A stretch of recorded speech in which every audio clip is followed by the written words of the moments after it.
creepy places in New England, here's Hannah Robinson Rock.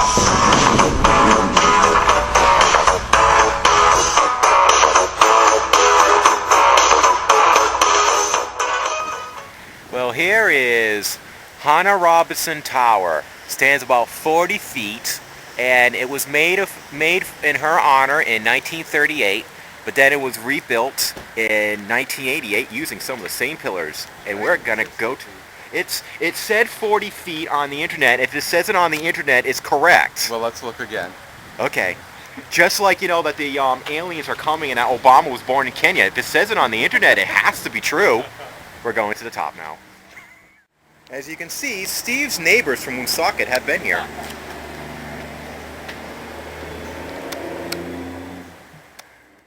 Hello, we're now 40 feet up in the air, unless you go by Steve's measurements, and it's 60 feet up in the air.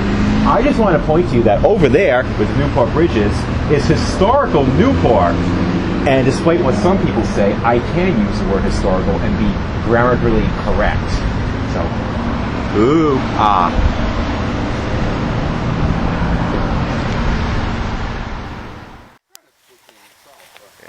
We're on the trails trying to find Hannah Robinson Rock. Hopefully this is the right trail. We're not going to get lost. Wonder if there's any pine cones around here. And now we are at Hannah Robinson Rock. And no, that's not Hannah Robinson. Who are you? My name is Kevin. Oh yes, Kevin. We've met him from YouTube. Yep. And so he's here with us, right, Steve? Right. Or is he real, right? He's real. Okay. So, while he's up there pretending to be Hannah, hi, I'm going to go around the rock and tell you the story. Well, due to the high winds, I'm going to use a voiceover over the video to tell the story of Hannah. Hannah was born in 1746 to a rich plantation owner named Holland Robinson. She spent many days sitting on a rock, which will be eventually called Hannah Robinson Rock, at Narragansett Bay. When Hannah turned 19, her father sent her to a school in Newport. This is where she met a man named Peter Simon. He was a teacher at the academy. And then, well, one thing led to another, and they had a secret affair, which they kept secret to everybody at the school, and only a few relatives and close relatives and friends knew about it. However, when the father caught wind of it, he demanded this relationship be put to an end. Hannah became a virtual prisoner in the house because of her father. I mean, he wouldn't let her out of his sight, and when she did go out, she had to be accompanied by someone. However, this did not stop her and Peter from eloping. They were able to do this with the help of her mother, her aunt, and her uncle. And during a party at Smith's Castle, the couple went to Providence and they were wed. When the father found out, he was enraged and offered offered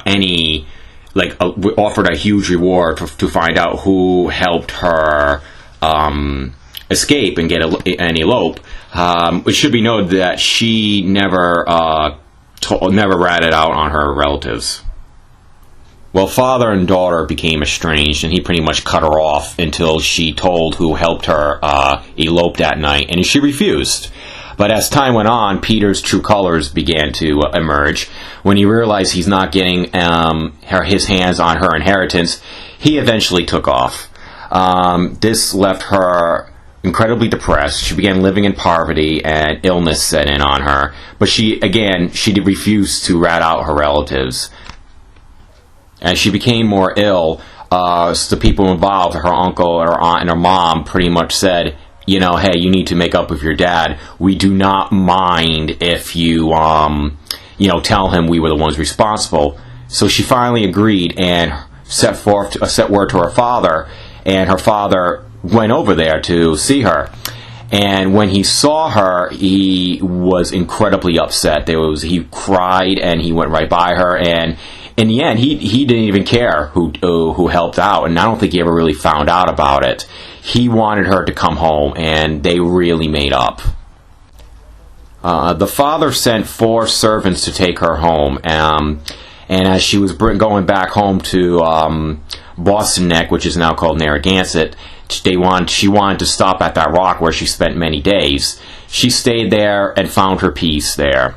And she became happy. But a couple days later, on October 30th, 1773, Hannah died at the age of 27. I don't think Hannah did it this way, but we're going to try it. Take a picture like if I have my hand on his butt, okay? Right.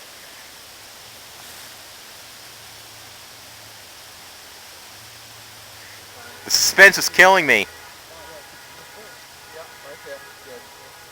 Go on. Yep. Good there. There you go. Hannah had a couple of friends come with her too. Hannah Montana? Yeah. This just looks so inappropriate. What we do in the name of art? You're almost down. I mean, should I help? I mean, instead of holding the camera.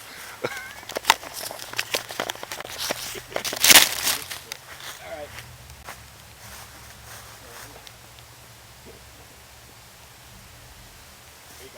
We got you. You're down. You're good. You're good.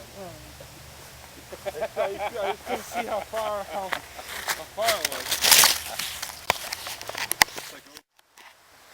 Oh my God, Steve! I heard demonic voices. What were they? Teenagers over there. Oh my God, it's worse. From Woonsocket. Oh no!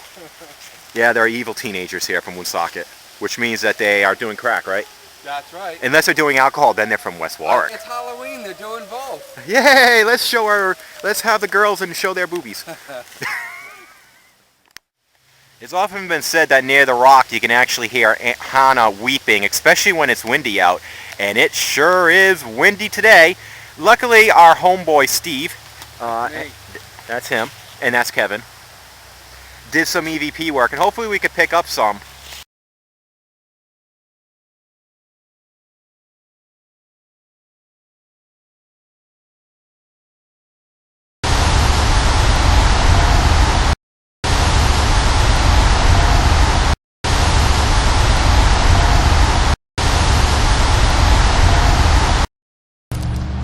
Yes, Steve?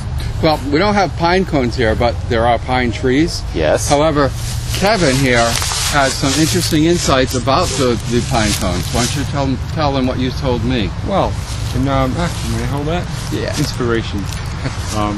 In many major religions, a pine cone represents the pineal gland in the brain, which releases melatonin, which helps you sleep. But it also represents the gateway to God and the heavens, the communication between the two. Like for instance, in Vatican City, there is a fountain of the pine cone.